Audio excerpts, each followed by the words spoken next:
Exam focus চ্যানেলে তোমাদের স্বাগত। গতকালের পর আমি আবার তারপর থেকে আলোচনা করছি। তোমরা দেখো question number 125, with reference to the union government consider the following statements. অর্থাৎ কেন্দ্রীয় সরকার সম্পর্কে এখানে তিনটি স্টেটমেন্ট বা তথ্য দেওয়া হয়েছে। প্রথম স্টেটমেন্ট দেখো, the department of revenue is responsible for the preparation of union budget that is presented to the parliament. অর্থাৎ সংসদে যে কেন্দ্রীয় বাজেট পেশ করা হয় সেটার প্রস্তুত করে থাকে ডিপার্টমেন্ট অফ রেভিনিউ অর্থাৎ রাজস্ব দপ্তর। এটা হচ্ছে প্রথম স্টেটমেন্ট। সেকেন্ড স্টেটমেন্ট হচ্ছে no amount can be withdrawn from the consolidated funds of India without the authorisation from the parliament of India.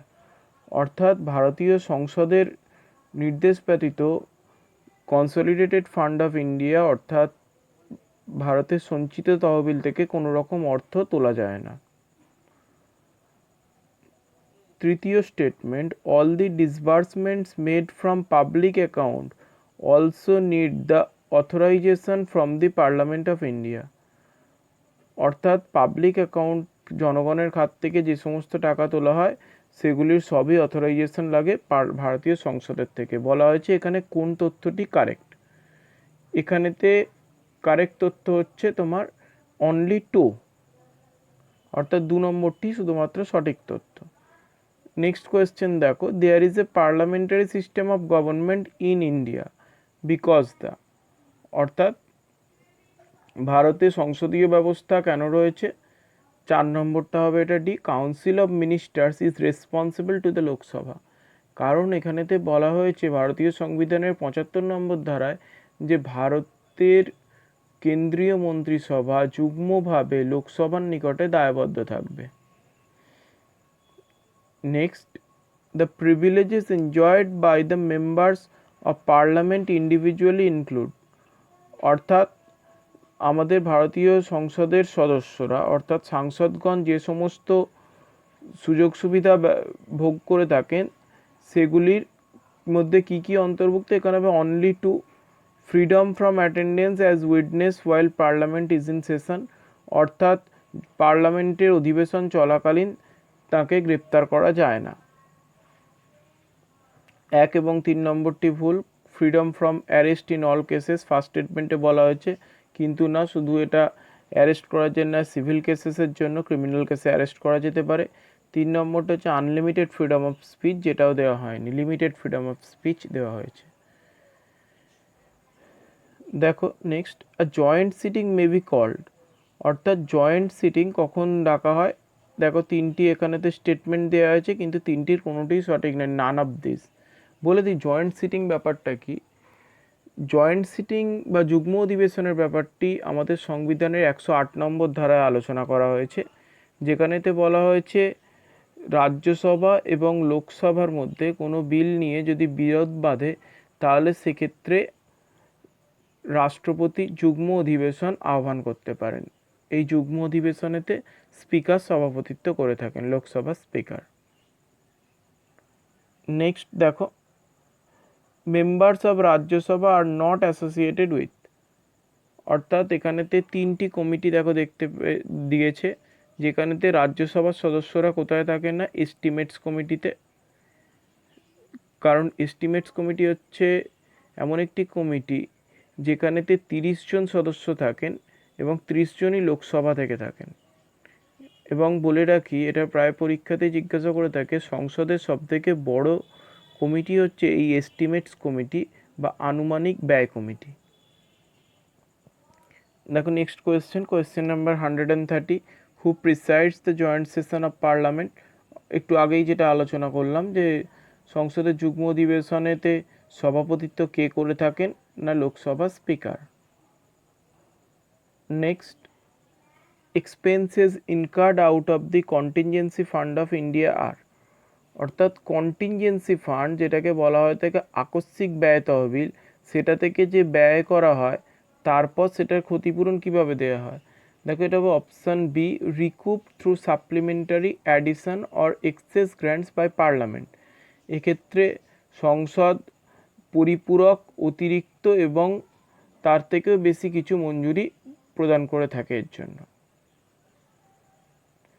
এই কন্টিনজেন্সি ফান্ড সম্পর্কে আলোচনা করা হয়েছে ভারতীয় সংবিধানের 267 নং ধারায়। নেক্সট দেখো, the consolidated funds of India is a fund in which, অর্থাৎ ভারতের সঞ্চিত তহবিল এক ধরনের ফান্ড যেখানে কি করা হয়, অপশান বি হবে all money received by or on behalf of the government of India is deposited. ভারত সরকারের পক্ষ থেকে যে সমস্ত অর্থ আসে সেই সমস্তই এই ফান্ডেতে জমা করা হয়। বলে রাখি, এই কনসলিডেটেড ফান্ডস অফ ইন্ডিয়া সম্পর্কে ভারতীয় সংবিধানের 266 নম্বর ধারায় আলোচনা করা হয়েছে। Next, 2 houses of the Parliament enjoy co-equal power in all spheres except, অর্থাৎ কোন কোন বিষয় ব্যতীত প্রায় সব ক্ষেত্রেই রাজ্যসভা এবং লোকসভা প্রায় সমান ক্ষমতা ভাগ করে। সেই দুটি বিষয় হলো, যেখানেতে লোকসভার প্রাধান্য আছে সেটা হচ্ছে প্রথমেরটাই আছে ফিনান্সিয়াল ম্যাটার্স, অর্থনৈতিক ব্যাপারসমূহ, বিশেষ করে মানি বিল, যেটা কেবলমাত্র লোকসভাতেই উত্থাপন করা যায়, রাজ্যসভার এক্ষেত্রে কোনো ক্ষমতা থাকে না। আর হচ্ছে 2 number responsibilities of the council of ministers, অর্থাৎ যেখানেতে মন্ত্রিসভা ভারতীয় সংবিধানের 75 নম্বর ধারা অনুযায়ী কেবলমাত্র লোকসভার নিকটেই যুগ্মভাবে দায়বদ্ধ থাকে। নেক্সট দেখো, question number 134, how does participatory budgeting seek to make the functioning of local governance institutions more transparent and accountable. এখানেতে বলা হচ্ছে কীভাবে পার্টিসিপেটরি বাজেটের মাধ্যমে লোকাল গভর্নেন্স অর্থাৎ স্বায়ত্তশাসনমূলক প্রতিষ্ঠানগুলোকে আরও বেশি স্বচ্ছ এবং দায়বদ্ধ করা যায়। এর উত্তর হবে দেখো 3 নম্বরটা, অনলি 3 স্টেটমেন্টটা, by allowing historically excluded citizens with access to important decision making venues, অর্থাৎ যে সমস্ত নাগরিকরা সেই অঞ্চল থেকে চলে গিয়েছে বা তারা ডিসিশন মেকিং প্রসিডিওরের মধ্যে নেই, তাদেরকে আবার ডিসিশন মেকিং প্রসিডিওর বা সিদ্ধান্ত গ্রহণ প্রক্রিয়ায় সামিল করার মাধ্যমে।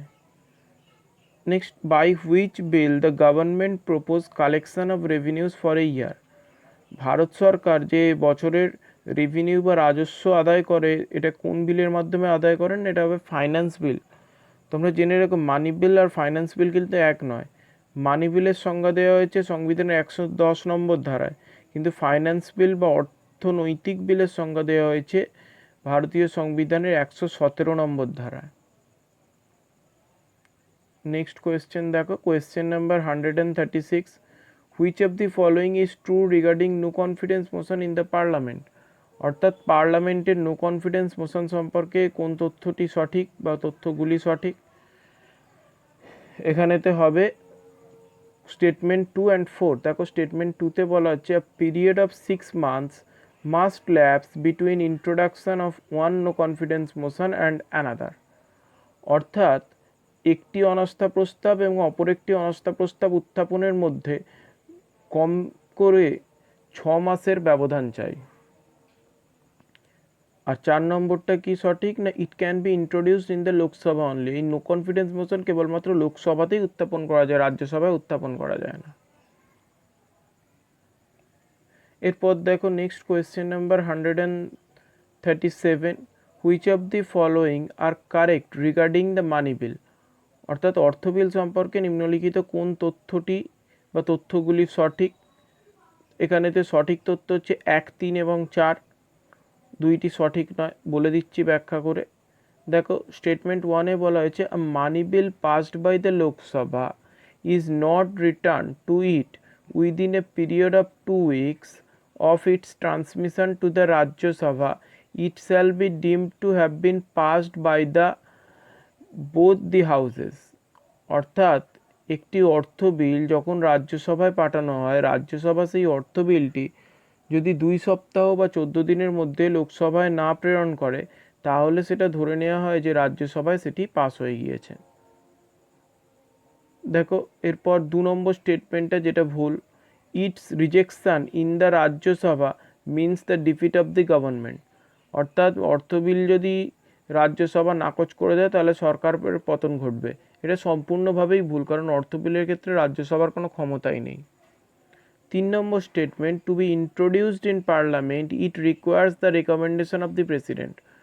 অর্থাৎ সংসদে এটা উত্থাপন করতে গেলে রাষ্ট্রপতির সম্মতি চাই, একদম ঠিক। 4 number, it has to be introduced in the Lok Sabha. অবশ্যই এটি কেবলমাত্র লোকসভাতেই উত্থাপন করা যায়। আবারও বলে রাখি, অর্থ বিলের সংজ্ঞা প্রদান করা হয়েছে সংবিধানের 110 নং ধারায়। Next question, which one of the following motions has contextual relationship with the union budget. অর্থাৎ নিম্নলিখিত 4টি মোশনের মধ্যে কোনটির সম্পর্ক রয়েছে কেন্দ্রীয় বাজেটের সাথে, প্রাসঙ্গিক সম্পর্ক? এটা হবে cut motion. Next, the first joint sitting of both the houses of the Indian Parliament was held in connection with.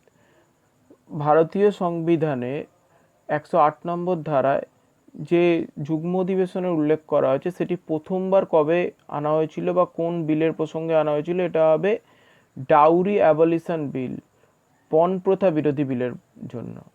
Next question number 140, votes on account permits union government to. অর্থাৎ ভোটস অন অ্যাকাউন্ট কেন্দ্রীয় সরকারকে কি ক্ষমতা প্রদান করায়? Withdraw money from consolidated funds of India for specific period. অর্থাৎ ভারতের সঞ্চিত তহবিল থেকে একটি নির্দিষ্ট সময়ের জন্য অর্থ তোলা, এটা হচ্ছে ভোটস অন অ্যাকাউন্ট করায়। আচ্ছা, আজ এ পর্যন্তই রইল। ধন্যবাদ। তোমাদের কেমন ভিডিওটা লাগলো সেটা অবশ্যই জানিও। Thank you.